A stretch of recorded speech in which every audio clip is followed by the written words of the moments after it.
When the Red Legion attacked, it almost cost us everything. It took a miracle to save us. The awakening of the Traveler.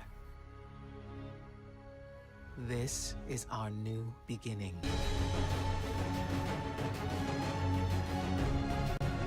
Hello again, Guardians. CPT here with yet another Destiny 2 video. Thank you so much for tuning into the channel and watching my videos. It truly means so much to me, and I'm very thankful for you all, each and every one of you. It means so much. I really appreciate you coming in and watching the videos and taking the time out of your day to see what I have to say about freaking Destiny, but I really appreciate it.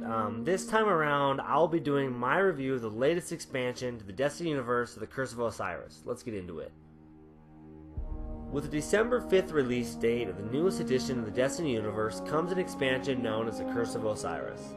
Bungie and Destiny deliver on their promise with a well thought out and engaging campaign, continuing their ongoing promise to deliver better story to the Destiny universe as wanted by fans since the vanilla days of Destiny 1.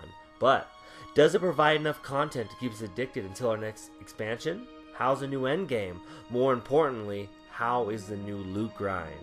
How does the loot look and how does the loot feel? What exotics are making their return? How are the new exotics? How many new legendaries are added? Does the Curse of Osiris add enough content and quality of life improvements to keep Destiny at the top of our playlist? Continue on to find out. Let's break this down into two parts. The first part being the story mode and how it played out. Spoiler alert, warning right here. We're going to give spoilers. I mean, it is what it is. And then secondly, let's discuss basically the new endgame content and what Bungie did to improve quality of life. This will include the new gear, the new raid layer, PvP map, strike, new planet destination with the new public event, new adventures, heroic adventures, and the grind. The grind, this is really why we play Destiny, right? The loot and the gear, and it'll look cool and look awesome in the loot grind, but also the quality of life improvements definitely help out. So let's not forget the loot. So we're gonna break it down in two parts. Like I said, the story mode is one part, and then all the rest is the other. Alright, so story mode, let's get into it. Osiris has been among the most mysterious characters in the Destiny universe, and in the Curse of Osiris, we get a chance to really know him. We get a chance to know, like, the Osiris of the future. I would have liked to see the Osiris of the past and what led up to him being banished, but in this story mode, we kind of get to know him, of what he's been doing, you know, in the future with the Vex and everything. But this neurotic sociopath is the best warlock around. Just ask him, he will tell you himself. The banter between him and Ikora and Segura, his ghost, and our ghost, it really has a great message, and towards the end he kind of learns to ease up on his ego a bit and admit that, you know, the teacher has become the student, so to speak. You know, he is very, very sociopathic. Segura even says himself that, like, oh, yes, trust me, he knows he's the best, he'll tell you himself, along those lines, something like that. But Bungie is amazing at creating environments that feel real, and Curse of Osiris is no different. The Lush Mercury of the past, one of the most beautiful destinations in Destiny so far, in my opinion, and also the ominous future of Mercury with its dark, it kind of makes you want to, you know, beat it and not let that ominous future happen. So, you know, 9 missions, you can get it done about 2.5, 3 hours if you rush it. I like to take my time. It took me about 4 hours, something like that. But it took me about 4 hours. I really know there's not that much to do campaign-wide to Rasputin, so I take my time with it, about 4 hours. But overall, I'd say the story is okay. Beautiful environment, excellent character dichotomy, and it's, you know, rather fun end boss fight. No spoiler here for the boss fight. It was a really fun boss fight. Made up for its lacking in depth about the past of Osiris. This is what I really wanted, was, you know, the past, what led up to his banishment from the Vanguard. But either way, great story mode, great character dichotomy, and that is it for story mode. Let's get into the meat of this, talk about the end game and the loot. Loot.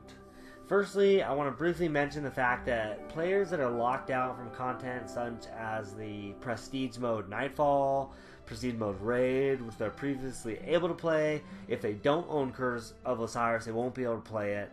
Kind of a bummer, but it kind of makes sense though, because if they don't have the new expansion, they're not going to be able to increase their light high enough to even be able to do any damage on the enemy. So it makes sense, but I don't like how they locked it out. They're probably got to figure that whole lockout part out, but hey, I don't know. It makes sense. Buy the freaking update if you want to continue playing Destiny, but it's like, if you own Destiny 2, if they add an expansion, you played the Nightfall previously and then Prestige Nightfall previously, and now you can't do it all of a sudden. Kind of bummer. So I will put that at the top of this. But that aside, the new end game is as follows. Mind you, I'm doing this review after the new patch that adds the masterwork weapons, among other bonuses, just the tokens and all that kind of stuff. But they have 11 forged weapons on Mercury. This is going to be the long grind. Brother Vance offers up what are called verses, and there are various ways to fill them up as the boxes. You fill them up and then turn them into the new Osiris theme weapons. That's just the short breakdown, but there's 11 in total. They also add a full set of armor for the Mercury destination. All the other planetary armor can now just be purchased. Tess Everest brings us new gear, and I must say the new Hunter gear looks rad. It looks amazing. I haven't seen it on the Titan Warlock yet, but the Tess Everest gear for the Hunter looks amazing. Also with the patch, after the Curse of Osiris comes the Masterwork weapons. These can be re-rolled to suit your build, bringing back a little bit of that magic that D1 had, kind of re-rolling and see what you can get. Granted, they're set rolls, but still, it's a step forward with the Masterwork weapons. New tokens, including a Crucible present, so to speak. Any person who uses one of these consumables during a match, the entire team gets 5 tokens. There's also a Vanguard Strike one as well. So basically, you pop the token.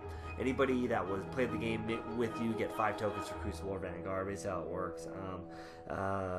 There's new ornaments coming to all the equipment. They're not available yet, but you can preview them now, and I'll just say wow. Wow. Just take a look at this new Monarchy cloak for yourself. Just amazing. With a certain amount of exotics added, masterwork weapons, a handful of legendaries, and a new strike, I say the grind is on.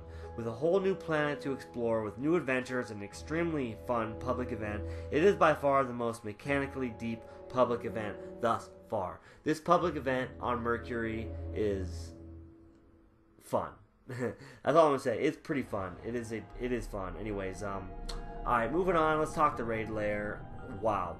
This fast-paced, excellent, mechanic-filled, beautiful zone is basically raid light, I would say, with teamwork and communication being a big aspect of it. This is such a fun experience. The environment and boss fight is one of the best in Destiny 2 that we've seen yet. With the new raid gear to add to the loot pile, we are not, I would say raid gear, but more new raid ornaments. We are not to be doing too bad in this new, Destiny 2 endgame, right? So overall, I would say that Bungie did a great job with this expansion.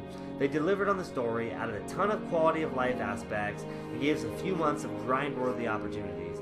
The only thing lacking is a PvP. They only added a few maps, including a PlayStation exclusive, no new Crucible menu or private matches, ... yet. I would say I'm very easy to please, especially when it comes to Destiny, so take this review for what it's worth. Thank you so much for watching. If you like what you saw, please subscribe, leave a comment if you want. Let me know what you think. Good expansion. This is the test, Eververse. That's all the kind of stuff there. But thank you, everyone, so much for watching. I was going to reorganize these clips and put them in order of the way I'm speaking, but fuck it. We're just having fun. I appreciate you watching. Thank you so much, everyone. I'm a ghost.